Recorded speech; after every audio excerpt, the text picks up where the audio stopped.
अस्सलाम वालेकुम प्यारे बच्चों। क्लास 8 सब्जेक्ट हिस्ट्री और पास्ट। और हमारा आज का topic women right about women, जो हम women caste reform continue chapter कर रहे हैं। प्यारे बच्चों, मुसलमान औरतें हों या मुसलमान मर्द हों, इन्होंने हमेशा औरतों की फलाह व बहबूदी के लिए वक्त वक्त पर काम किए हैं। इसी तरह यहाँ पर 19वीं सदी में मुसलमान औरत जैसे बेगम्स ऑफ भोपाल ने औरतों के रोल को प्रमोट करने के लिए, औरतों के विकार को प्रमोट करने के लिए बहुत बड़े इक़दाम उठाए। औरतों को पढ़ाने के लिए बहुत बड़े कदम उठाए हैं। उन्होंने लड़कियों की तालीम के लिए अलीगढ़ में प्राइमरी स्कूल खोले। बेगम रुकैया ने भी मुस्लिम गर्ल्स के लिए पटना और कलकत्ता में स्कूल खोले। अब औरतें भी ग्राउंड में आ चुकी थी। औरतों ने भी तहरीक में हिस्सा लेना शुरू किया था। औरतें भी अपने हक के लिए लड़ रही थी। 1880 में हिंदुस्तान की मुख्तलिफ औरतें जो हैं वो यूनिवर्सिटीज़ में ज़ेर तालीम थी। बहुत सारी औरतें डॉक्टर और उस्ताद बन चुकी थी, ट्रेंड थी वो। अब औरतों ने लिखना भी शुरू किया था। वो पब्लिश कर रहे थे अपने आइडियाज़, अपने व्यूज़, अपने मुश्किलात सोसाइटी तक पहुंचा रहे थे। इस तरह ताराबाई सिंधी, जो एक हिंदू औरत थी, उसने भी पूना में औरतों के लिए एक घर खोल दिया था।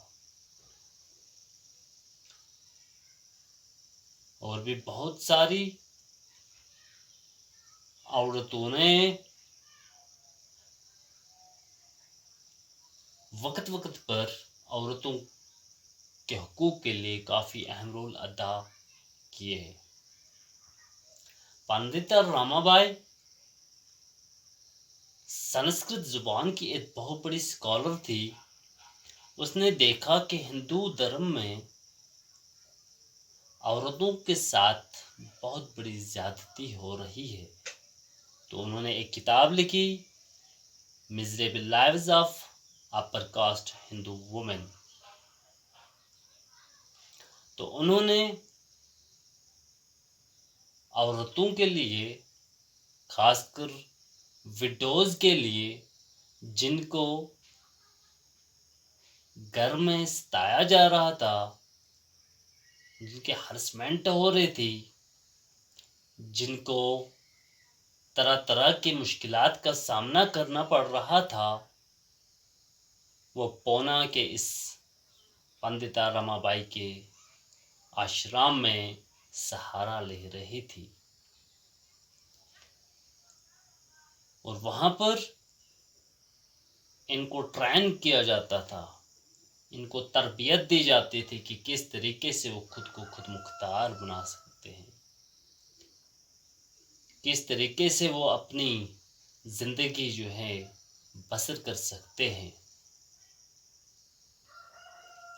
19वीं सदी के आखिरी दौर में वुमेन्स जो थी, औरतें जो थी, ये रिफॉर्म्स में बढ़ चढ़कर हिस्सा ले रही थी। इन्होंने किताबें लिखनी शुरू की, मैगज़ीन लिख रहे थे, स्कूल खोले औरतों ने, ट्रेनिंग सेंटर्स औरतों के लिए औरतों ने खोले। वुमेन एसोसिएशनें बनाई, यानी अब औरतें जो हैं अपनी बात को आगे पहुंचा रहे थे। इन्होंने एक प्रेशर ग्रुप भी फ्रेम किया, एक ऐसा ग्रुप तश्कील दिया जो उस वक्त के लीडर्स पर दबाव बना रहे थे कि औरतों की सेफगार्ड के लिए कानून बनाए जाएं, औरतों को राइट टू वोट दिया जाए, हेल्थ केयर की तरफ तवज्जो दी जाए, औरतों या बच्चों की तालीम पर फोकस किया जाए और इन्होंने बहुत सारी नेशनल और सोशलिस्टिक मूवमेंट्स में बढ़ चढ़कर हिस्सा लेना शुरू किया। 20th सेंचुरी में 20वीं सदी में